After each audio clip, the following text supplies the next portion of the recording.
Hello guys, मैं अभिलाषा Jahangir Rajasthan study point पे आपका स्वागत करती हूँ। अपना जनरल साइंस में पाचन तंत्र चल रहा था, जिसमें से अपने आहारनाल कंप्लीट कर लिया है। आज अपन पाचन ग्रंथियाँ देखेंगे और आज ये पाचन तंत्र का टॉपिक कंप्लीट करेंगे अपन। चलो देखते हैं, अपन पाचन ग्रंथियाँ देखते हैं कि आपकी पाचन ग्रंथियाँ कौन कौन सी है। तो मैंने आपको बताया था कि आपका सेकेंड भाग है पाचन ग्रंथियाँ, ठीक है। सेकेंड भाग कौन सा आपका? पाचन ग्रंथि, ठीक है। पाचन ग्रंथि पहले तो अपन ये देखें कि पाचन ग्रंथि बोलते किसे हैं और ये कितने प्रकार की होती है, ठीक है। तो बोलते किसे है? जो पाचन की क्रिया में भाग लेती है, जो ग्रंथि पाचन क्रिया में भाग लेती है उसे पाचन ग्रंथि कहते हैं, ठीक है। तो लिख देते हैं अपन, जो ग्रंथि पाचन की क्रिया में भाग लेती है, पाचन की क्रिया में भाग लेती है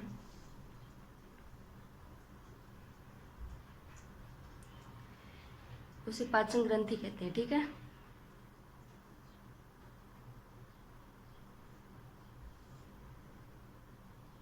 कहते हैं। अब ये देखते हैं कि होते कितने प्रकार की है। मैंने यहाँ पे भाग 2 लगाया। क्यों लगाया? क्योंकि अपने पहले देख लिया था कि पहला भाग आहारनाल था आपका, तो आहारनाल अपने कंप्लीट कर लिया है। दूसरा भाग आपका पाचन ग्रंथि है, तो अपन पाचन ग्रंथि स्टार्ट करते हैं। अब इस पाचन ग्रंथि के भाग देखते हैं, ये कितने प्रकार की होती है। तो ये 2 प्रकार की होती है, ठीक है। 2 प्रकार कौन कौन सी होती है? फर्स्ट होती है आपकी आंतरिक पाचन ग्रंथियाँ, आंतरिक पाचन ग्रंथि, ठीक है। पाचन ग्रंथि। और सेकंड होती है आपकी बाह्य पाचन ग्रंथि, बाह्य पाचन ग्रंथि, ठीक है। पहले अपन आंतरिक पाचन ग्रंथि देखते हैं। आंतरिक पाचन ग्रंथि क्या होती है? तो वो ग्रंथि जो आहारनाल की दीवार में उपस्थित होती है, ठीक है। पाचन ग्रंथि जो आहारनाल के अंदर स्थित थी, ठीक है। जैसे आपकी एक तो श्लेष्मा ग्लैंड, श्लेष्मा सेल थी आपकी, एक आपकी जठर ग्रंथियाँ थी, तो ग्रंथि थी। तो पाचन ग्रंथियाँ, इसमें नाम आया था ग्रंथि। जो आंतरिक कौन सी है? जो आहारनाल की दीवार में स्थित हो। आहारनाल के भाग, आहारनाल के भाग बोल दो, या फिर आहारनाल के जो पार्ट है आपके आहारनाल, जैसे आपके मुख गुहा है, ग्रसनी है, ग्रासनाल है, अमाशय है, आंत है, छोटी आंत है, बड़ी आंत है, उसके अंदर जो ग्रंथियाँ पाई जाती है वो आंतरिक ग्रंथि है। तो आप अपन क्या लिखे हैं? जो आहारनाल के भाग में स्थित हो, में स्थित हो। कौन कौन सी आपकी? तो फर्स्ट आपकी श्लेष्मा, श्लेष्मा ग्रंथि अपन ने देखी थी। श्लेष्मा ग्रंथि किस में पाई जाती है? जठर ग्रंथियों का भाग था श्लेष्मा ग्रंथि। और सेकंड कौन सी आपकी? जठर ग्रंथि खुद है, जठर ग्रंथि, ठीक है। तो ये किस में भाग लेती है? तो ये पाचन ग्रंथि में भाग लेती है, ये आंतरिक भाग है। बाह्य पाचन ग्रंथि देखते हैं। बाह्य पाचन ग्रंथि कौन सी है? जो आहारनाल के बाहर की ओर स्थित हो।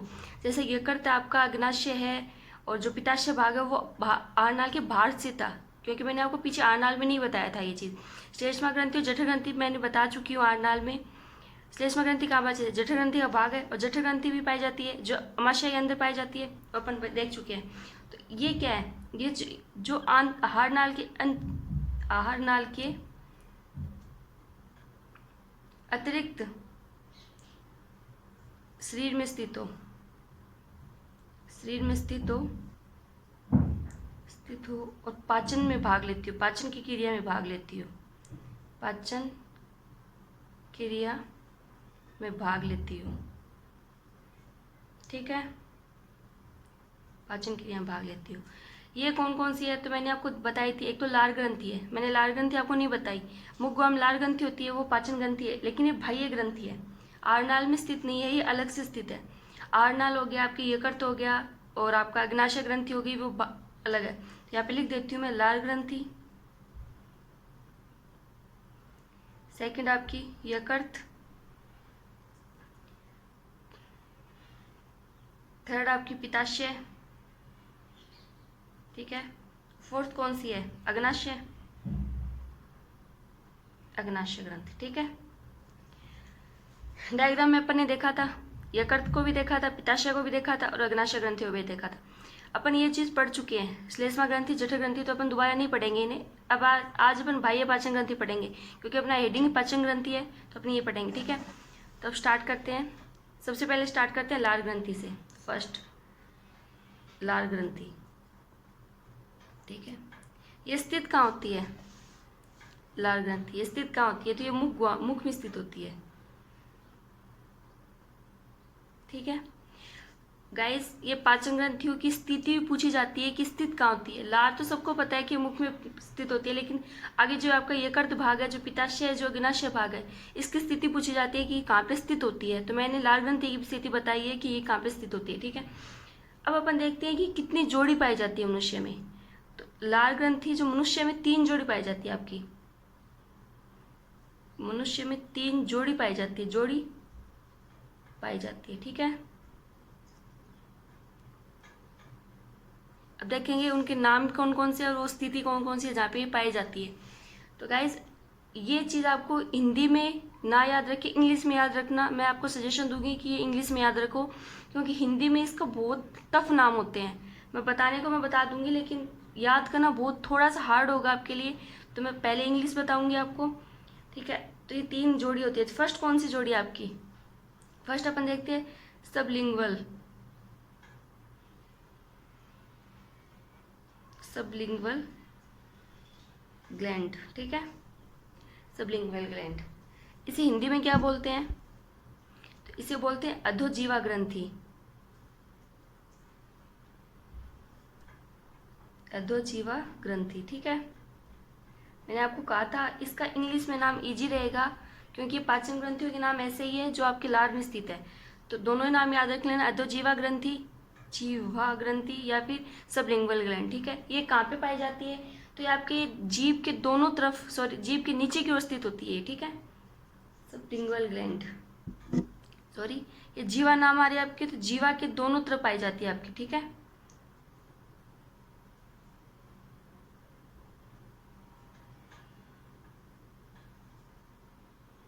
दोनों ओर एक एक की संख्या में स्थित होती है, एक एक की संख्या में स्थित होती है। ठीक है,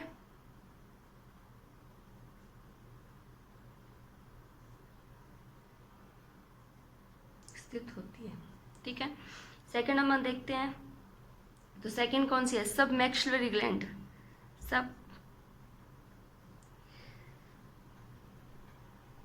सब मैक्सिलरी ग्लैंड। ठीक है, इसे हिंदी में क्या बोलते हैं? तो इस हिंदी में बोलते हैं अधोजन। ठीक है, अधोजन ग्रंथि। ऊपर वाली क्या थी? अधोजीवा ग्रंथि। ये क्या है? अधोजन ग्रंथि, सब मैक्सिलरी ग्लैंड। ठीक है, इसका ये कहाँ पे पाई जाती है?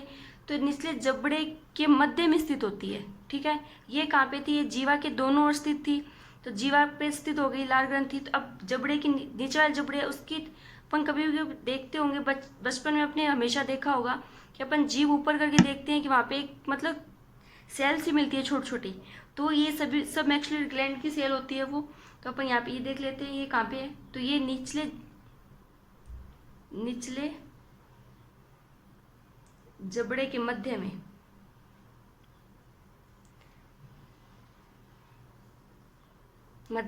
ये मैक्सिलरी नाम आया होगा आपका। ठीक है, मैक्सिलरी से आप नाम याद रखोगे। नीचे जबड़े में मध्य एक मैक्सिला स्थिति होती है आपकी, मैक्सिला अस्थियां होती है, उसके दोनों तरफ मिलती है। ठीक है, तो निचले जबड़े के मध्य में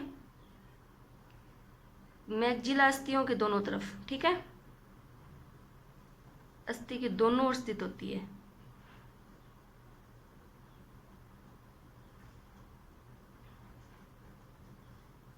दोनों ओर स्थित होती है। ठीक है, थर्ड आपकी है पेरोटिड ग्लैंड।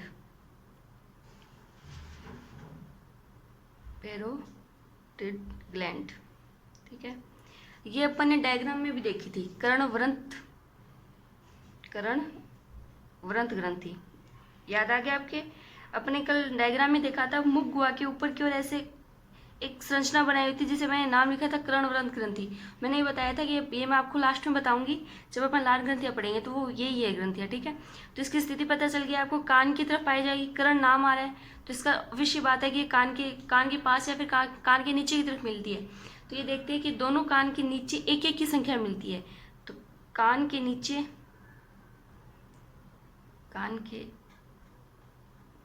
एक एक की संख्या मिलती है। ठीक है,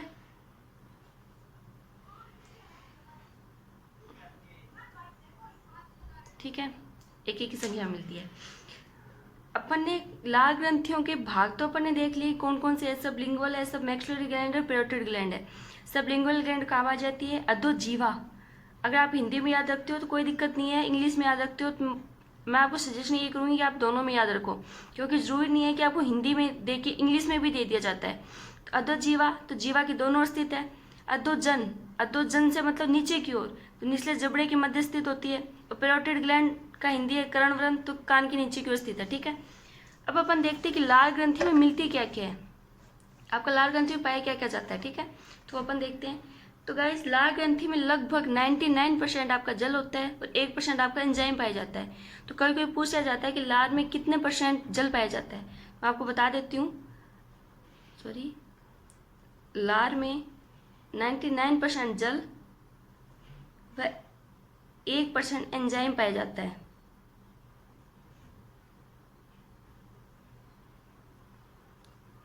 ठीक है, एंजाइम पाया जाता है। अब एंजाइम कौन कौन से हैं? जल तो अपन को पता है कि 99% जल है, तो 1% जो एंजाइम पाए जाते हैं वो एंजाइम देख लेते हैं कौन कौन से हैं। मैं यहाँ पे आपको नाम बता देती हूँ एंजाइम के कौन कौन से हैं। ठीक है, तो एंजाइम आपका एक तो टाइलिन है, टाइलिन व लाइसोजाइम, लाइसोजाइम। ठीक है, ये किस में कन्वर्ट होगा वो अपन टेबल देखेंगे थोड़ी देर में, उसमें देखेंगे। लेकिन अपन याद रखेंगे कि लाल ग्रंथि में कौन सा, लाल आपकी जो लाल ग्रंथि है उसमें कौन सा एंजाइम पाया जाता है, तो वो टाइलिन एंजाइम है, लाइसोजाइम एंजाइम है। ठीक है, अब अपन देखते हैं नेक्स्ट ग्रंथि कौन सी है। नेक्स्ट ग्रंथि आपकी कौन सी पढ़ी थी आपने? यकृत ग्रंथि पढ़ी थी। यकृत, इसे हिंदी में क्या बोलते हैं? लीवर। ठीक है, लीवर। तो अब इसकी स्थिति देखते हैं कि स्थिति कौन सी तरफ मिलती है। तो अपन ने कल देखा था यहाँ पे अमाशय था, चलो मैं बना ही देती हूँ।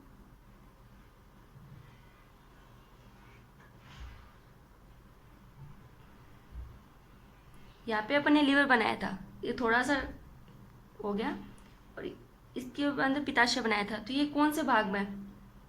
यहाँ अगर बीच से काटेंगे अपन तो ये कौन सा भाग हो गया? समझ में आया आपके? उदर गुहा का दाहिनी ओर स्थित है ये। ठीक है, अमाशय किस ओर स्थित था? बाईं ओर स्थित था, तो ये उदर गुहा के दाहिनी ओर स्थित है। उदर गुहा क्या बोलते हैं? ऊपर की भाग है, तो उदर गुहा के दाईं ओर स्थित है। ठीक है, तो अपन लिख लेते हैं ये कि ये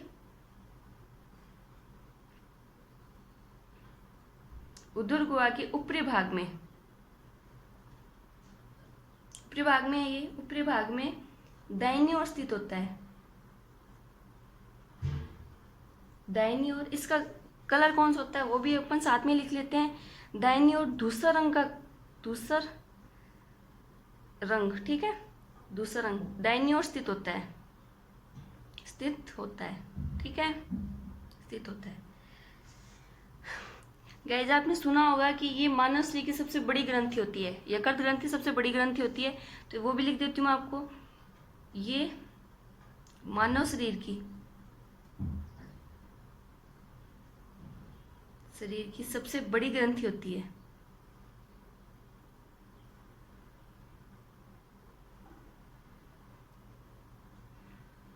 ठीक है, पाचन, आपकी पाचन तंत्र है उसके सबसे बड़ा भाग कौन सा है? उसका सबसे बड़ा भाग आपका छोटी आंत थी, और जो यह ग्रंथि है उसमें आपका सबसे बड़ी आपका भाग है वो यकृत ग्रंथि है। ठीक है, उसका वजन कितना होता है वो भी देख लेते हैं। वजन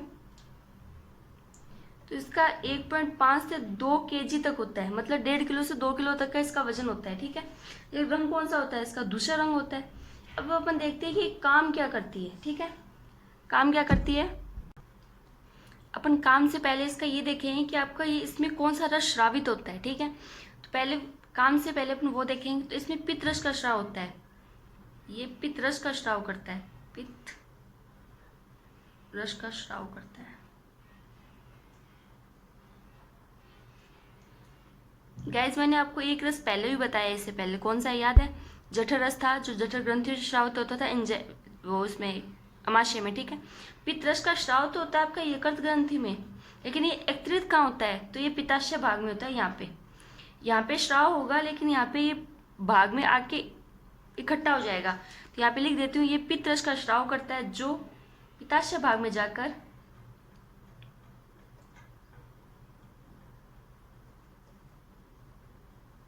भाग में एकत्रित होता है, ठीक है, होता है। अब पित्ताशय भाग का नाम आ गया तो अपन पित्ताशय को देखते हैं, क्योंकि पित्ताशय यकृत के पास है। अपन कल मैंने आपको बताया था कि पित्ताशय ये अंदर की तरफ नहीं है, ये नीचे की तरफ है। शायद मैंने गलती से कल आपको ऊपर की तरफ बता दिया था, ये ऊपर की तरफ नहीं है, ये थोड़ा सा नीचे की तरफ है। यकृत के नीचे की तरफ पित्ताशय ग्रंथि पाई जाती है। तो जो पित्तरस का स्राव होता है वो पित्ताशय ग्रंथि में आ जाएगा। तो अपन अब देखते हैं कि पित्ताशय जो भाग है उसमें कौन कौन से वर्णक पाए जाते हैं। इसके पित्ताशय भाग का ज़्यादा कुछ नहीं है, ये सिर्फ पित्ताशय रस का स्राव होता है, उसको एकत्रित करेगा। उसमें 2 वर्णक मिलते हैं और वर्णक की वजह से आपको रोग होता है, वो अपन देखते हैं। रोग मैंने पहले बता दिया, लेकिन इसमें ये भाग देख लेते हैं कौन कौन सा है। तो पित्ताशय भाग के वर्णक देखते हैं। पित्ताशय में 2 वर्णक मिलते हैं, ठीक है। फर्स्ट कौन सा है? बिलिरुबिन, ठीक है। और सेकंड कौन सा है आपका? बिलिवर्डिन, ठीक है, बिलिवर्डिन। मैंने इसका जिक्र आपको सामान्य रोग में किया था, जो पीलिया रोग था। मैंने उसमें बताया था गाइस कि बिलिरुबिन जो उसकी मात्रा बढ़ने के कारण आपका पीलिया होता है, ठीक है। ये मैंने आपको बताया था, लेकिन फिर भी दोबारा बता देती हूँ आपको कि बिलिरुबिन से कौन सा रोग होता है।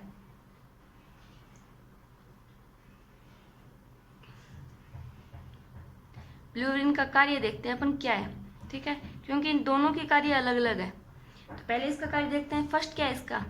इसकी मात्रा ज़्यादा होने पे आपको बॉडी में पीलिया हो जाएगा, फिर जॉन्डिस हो जाएगा, ठीक है। तो मात्रा ज़्यादा होने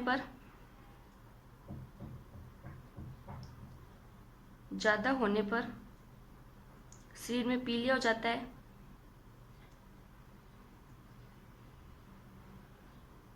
पीलिया हो जाता है, ठीक है। और सेकंड क्या है इसका?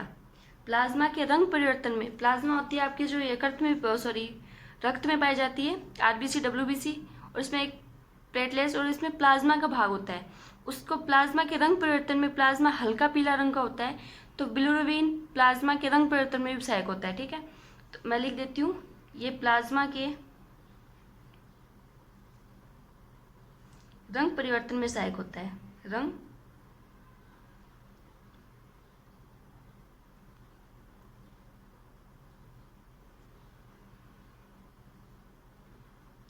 ठीक है। बिलिरुबिन का क्या क्या कार्य है? इसमें मात्रा ज्यादा होने पर शरीर में पीलिया रोग हो जाता है। दूसरा क्या है आपका कि प्लाज्मा के रंग परिवर्तन में सहायक होता है, ठीक है। अब अपन देखते हैं बिलिरुबिन, ठीक है। सेकंड कौन सा भाग है आपका? बिलिवर्डिन, ठीक है, बिलिवर्डिन। इसका कार्य क्या है? इसका क्या कार्य है? तो इसका एक ही कार्य है गाइस। इसका क्या है? इसका यूरोक्रोम के रंग परिवर्तन में सहायक होता है, ठीक है। तो इसका क्या काम है कि ये यूरोक्रोम के रंग परिवर्तन में सहायक होता है,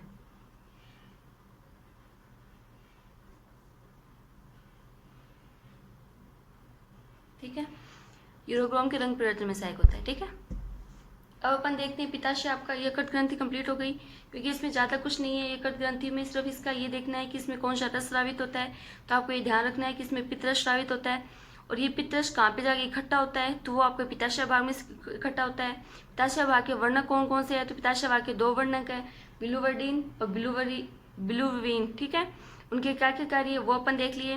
अब अपन देखते हैं अग्नाशय ग्रंथि, ठीक है। तो आपकी दूसरी ग्रंथि थर्ड ग्रंथि आपकी, ये आपकी अग्नाशय ग्रंथि, अग्नाशय ग्रंथि। ये अपन देखते हैं इसमें क्या है। तो ये पहले इसका ये है कि आप ये स्थित कहाँ पे होती है। तो अपन ने देखा था अमाशय के नीचे की तरफ और छोटी ग्रंथि के ऊपर की तरफ, ये उदर गुहा में स्थित होती है, ठीक है। तो अपन लिख लेते हैं उदर भाग में। उदर भाग का मतलब क्या? ऊपर भाग, आपका जो बॉडी पार्ट है उसका ऊपर का भाग है। उदर भाग में अमाशय के पास, अमाशय के नीचे की तरफ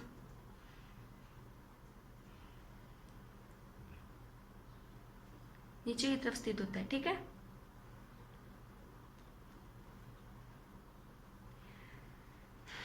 ठीक है, इसके 2 भाग है। अग्नाशय ग्रंथि के भी आगे 2 भाग है। देखते हैं इसके। तो इसका फर्स्ट भाग है आपका भारी भाग, बाहरी भाग, आपका सेकंड आपका आंतरिक भाग, आंतरिक भाग, ठीक है। अब अपन ने इनमें कन्वर्ट किया है तो कुछ ना कुछ इसके अलग अलग कार्य होंगे, वो अपन देखते हैं क्या क्या कार्य है। तो बाहरी भाग से तो आपका गाइस इसमें वो जो अग्नाशय रस है उसका श्रावण होगा, और जो आंतरिक भाग है इससे आपके जो हार्मोन है उनका श्रावण होगा। तो ये अग्नाशय ग्रंथि को क्या बोलते हैं? अग्नाशय ग्रंथि को मिश्रित ग्रंथि बोलते हैं। तो मैं यहाँ पे लिख देती हूँ, इसे मिश्रित ग्रंथि बोलते हैं।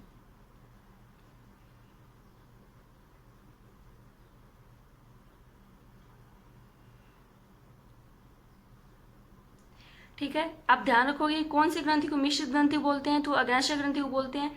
क्यों बोलते हैं वो अपन देखते हैं कि जो आपका बाहरी भाग है उसमें से इस भाग से आपका अग्नाशय रस का स्राव होता है, इस भाग से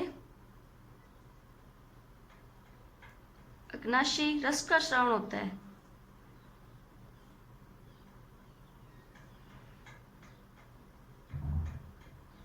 ठीक है, कौन से भाग से आपका अग्नाशय रस का श्राव होता है? तो अग्नाशय भाग के बाहरी भाग से आपका अग्नाशय रस का श्रावण होता है। और आंतरिक भाग से क्या होगा? तो आंतरिक भाग से आपके हार्मोन का श्रावण होगा। तो कौन कौन से हार्मोन है वो अपन देखते हैं। तो पहले अपन देखते हैं कि इस भाग में कुछ सेल्स पाई जाती है, जैसे आपकी अमाशय में जठर ग्रंथियां पाई जाती थी, वैसे आंतरिक भाग में आपके लैंगरहैंस दीप समूह पाया जाएगा। वो आगे जाके 3 पार्ट में कन्वर्ट होगा, वो हार्मोन का श्रावण करेगा। तो देखते हैं इस भाग में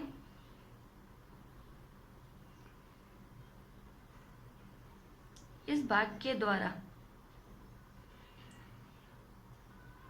लैंगरहैंस दीप कोशिका,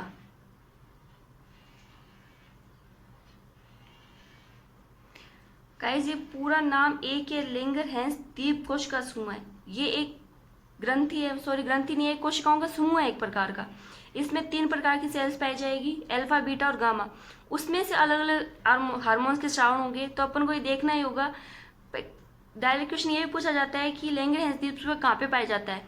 तो या तो आपके अग्नाशय ग्रंथि आंतरिक भाग और बाहरी भाग दोनों दिए होंगे, या फिर आपके अग्नाशय भाग दिया होगा, अग्नाशय ग्रंथि दिया होगा। तो आपको ध्यान रखना है कि लैंगरहैंस दीप समूह आपके अग्नाशय ग्रंथि में पाया जाता है। ठीक है,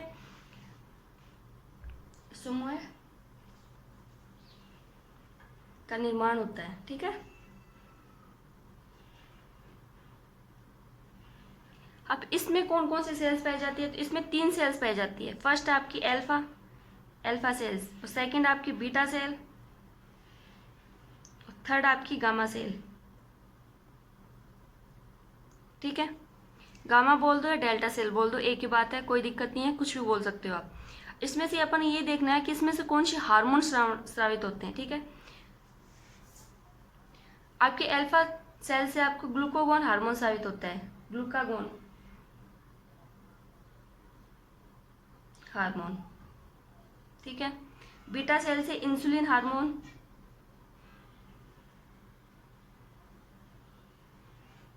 और जो गामा या फिर डेल्टा सेल है इसमें से स्टेमोटोस्टेरिन हार्मोन, सोमेटोस्टेरिन हार्मोन। ठीक है,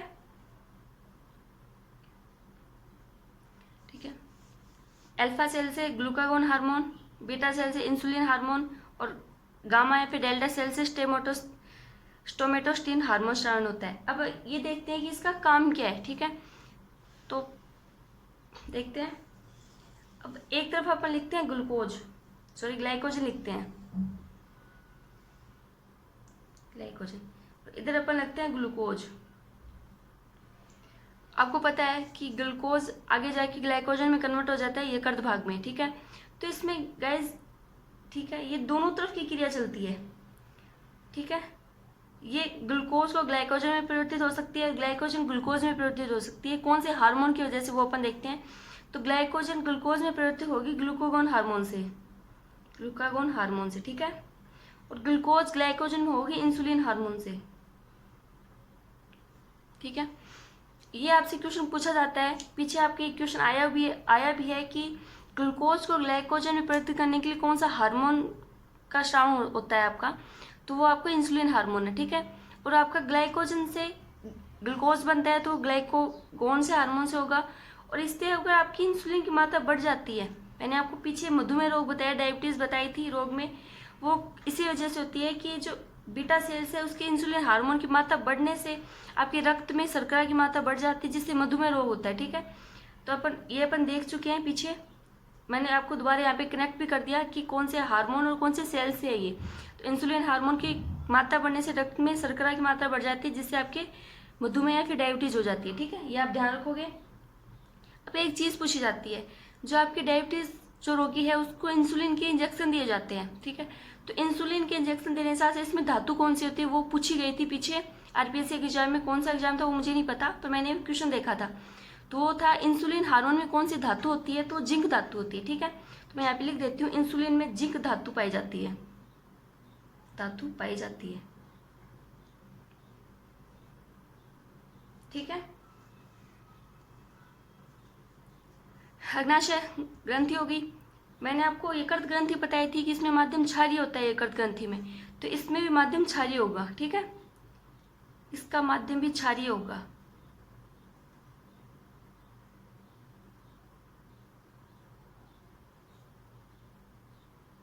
ठीक है, अमाशय सॉरी यकृत ग्रंथि और अग्नाशय ग्रंथि दोनों ही ग्रंथियों के माध्यम क्षारीय होते हैं। और अब नेक्स्ट अपन देखते हैं, आपका पाचन ग्रंथि कंप्लीट हो चुकी है। फर्स्ट आपकी लाल ग्रंथि, सेकंड आपकी यकृत ग्रंथि थी और थर्ड आपकी अग्नाशय ग्रंथि थी। ठीक है, ग्रंथि आपने कंप्लीट कर ली, पाचन ग्रंथि।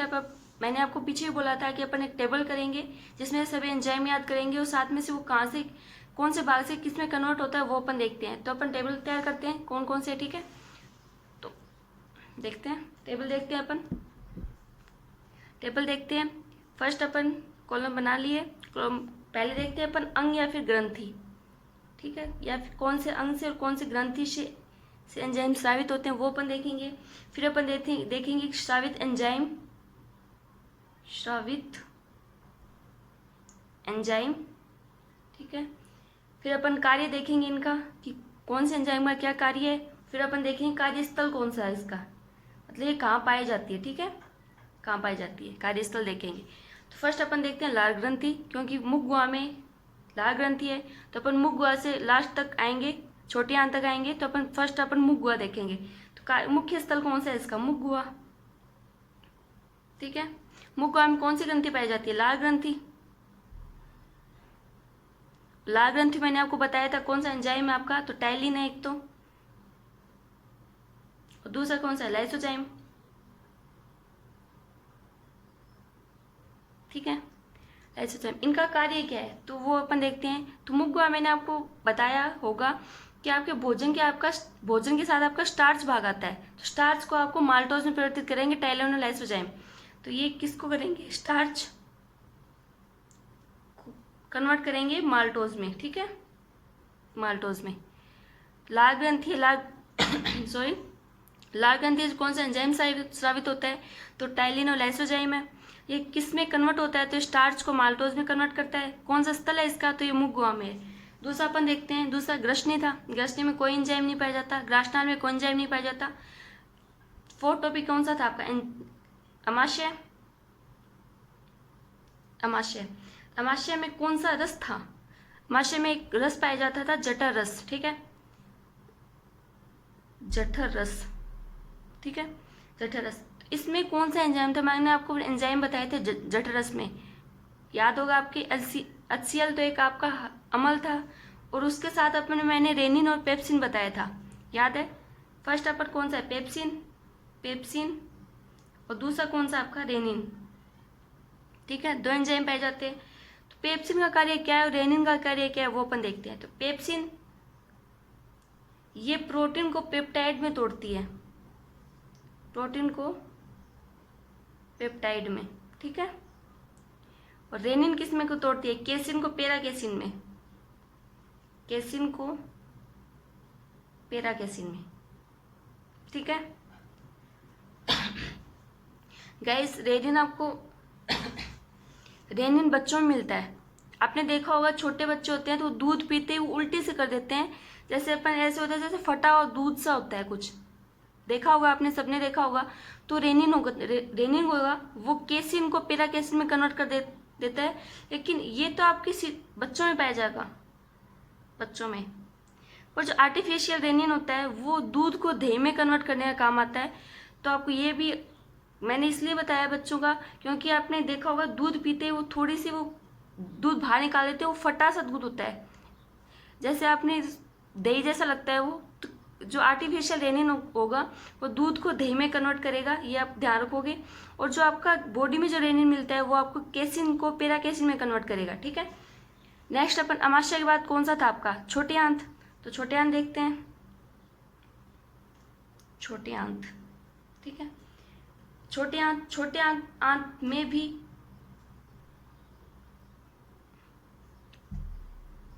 छोटे आंत में अग्नाशय,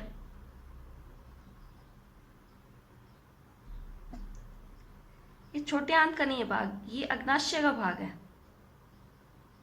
ठीक है। ये अग्नाशय का भाग है। अग्नाशय में कौन सा रस है, अग्नाशय रस था जो बाहरी भाग से हो रहा था, आपका श्रावित हो रहा था।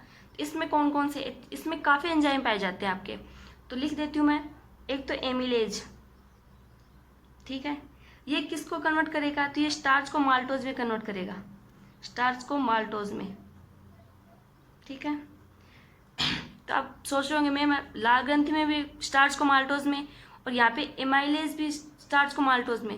तो जो लाइसोजाइम है इसके साथ एमाइलेज भी मिलता है, ठीक है। तो एमाइलेज का काम क्या है, स्टार्च को माल्टोज में कन्वर्ट करने का। तो ये अग्नाशय रस में भी पाया जाएगा एमाइलेज, ठीक है। दूसरा अपन देखते हैं कौन सा है, ट्रिप्सिन, ट्रिप्सिन, ठीक है, या फिर आइसोट्रिप्सिन, आइसोट्रिप्सिन। ये दोनों एक ही काम करते हैं, तो मैं दोनों को साथ लिख दिया। ये काम क्या करते हैं, ये प्रोटीन को पेप्टाइड में तोड़ते हैं, प्रोटीन को पेप्टाइड में तोड़ते हैं, ठीक है। लाइपेज, इसका काम क्या है, तो ये आपका वसा, ठीक है, वसा को ये वसीय अम्ल में तोड़ता है, वसीय अम्ल, ठीक है। जो मोनोग्लिसराइड है वो वसीय अम्ल में तोड़ता है। और एक न्यूक्लियेजेज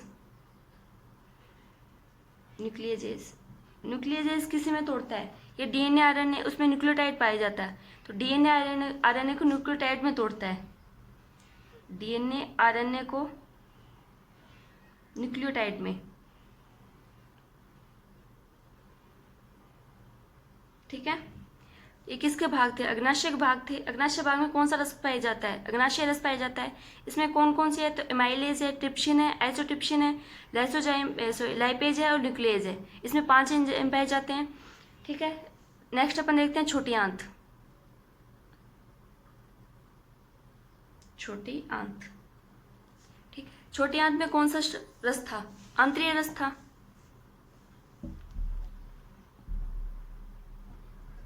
आंतरीय रस, ठीक है।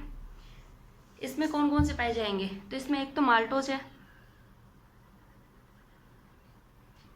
माल्टोज, गाइस ये माल्टोज है, ये माल्टोज है, ये याद रखोगे, यहाँ पे कंफ्यूज मत होना, क्योंकि माल्टोज ये स्टार्च को माल्टोज में कन्वर्ट कर रहा है, एमाइलेज, और ये माल्टोज है, ये किस में करेगा, माल्टोज को, ये जो आगे ये माल्टोज है इसको ग्लूकोज में कन्वर्ट करेगा, ठीक है। तो मैं यहाँ पे लिख देती हूँ, माल्टोज को ग्लूकोज में कन्वर्ट करेगा ये, ठीक है।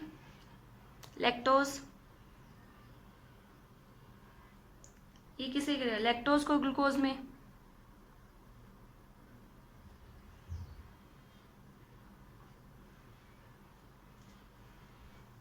सुक्रेज, ये सुक्रोज को ग्लूकोज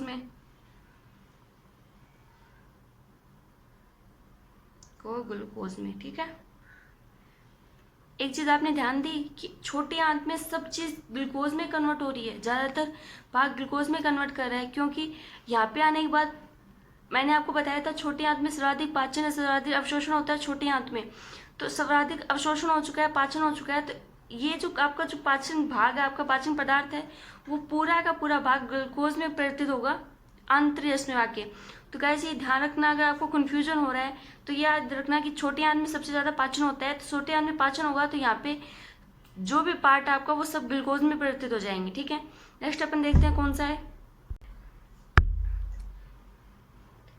छोटे आंत में और कौन कौन से पाए जाते हैं अपने देख लिया, माल्टोज देख लिया, लैक्टोज देख लिया, सुक्रोज देख लिया, और एक लाइपेज पाया जाएगा आपका, लाइपेज, ठीक है। एक न्यूक्लियेज पाया जाएगा, ठीक है, न्यूक्लियेज। इन दोनों का काम मैं बता चुकी हूँ। लाइपेज किसको कन्वर्ट करेगा, वसा को वसलीय अम्ल में, और न्यूक्लियस किसको, डीएनए आरएनए को न्यूक्लियोटाइड में कन्वर्ट करेगा। ये अपन पीछे देख चुके हैं तो अपनी ये नहीं देखेंगे। अब अपन देखते हैं बड़ी आंत, बड़ी आंत, ठीक है। मैंने आपको बड़ी आंत लिखा, लेकिन आपने एक चीज ध्यान दी कि बड़ी आंत में भोजन का पाचन नहीं होता, सीधा ये मूत्राशय भाग में चला जाता है। तो बड़ी आंत में कोई भी एंजाइम स्रावित नहीं होता, ठीक है। तो मैंने इसलिए लिखा कि आप कंफ्यूज ना हो आगे कि छोटी आंत में एंजाइम पाए जाते हैं, बड़ी एंजाइम में, बड़े आंत में पाया जाएगा, नहीं। छोटी आंत में पाए जाएंगे, लेकिन बड़ी आंत में कभी भी आपके कोई भी एंजाइम नहीं पाया जाएगा, ये आप ध्यान रखोगे। तो अब कौन सा भाग रह गया आपका, यकृत भाग रह गया। तो अपन देखते हैं यकृत, ठीक है। इसमें कौन सा है, पित्रश है, पित्रश, ठीक है। पित्रस, पित्रस किसका स्राव करेगा, तो पित्रस में एक ही एंजाइम पाया जाता है, लाइपेज, लाइपेज, जो वसा को वसलीय अम्ल में कन्वर्ट करेगा, वसा को वसीय अम्ल में, ठीक है। बड़ी आंत में नहीं पाया जाता, ग्रसनी में नहीं पाया जाता, ग्रासनाल में नहीं पाया जाता। ये तीन आप नाम याद रखोगे। ग्रसनी, ग्रासनाल और बड़ी आंत में कोई भी एंजाइम नहीं पाए जाते, बाकी सब पार्ट में एंजाइम पाए जाएंगे। किसी में वर्णक पाया जाएगा, वो अपन देख चुके हैं पूरा। यहाँ पे आपका पाचन तंत्र कंप्लीट होता है। कल अपन नया टॉपिक स्टार्ट करेंगे, ठीक है। Thank you so much, thank you.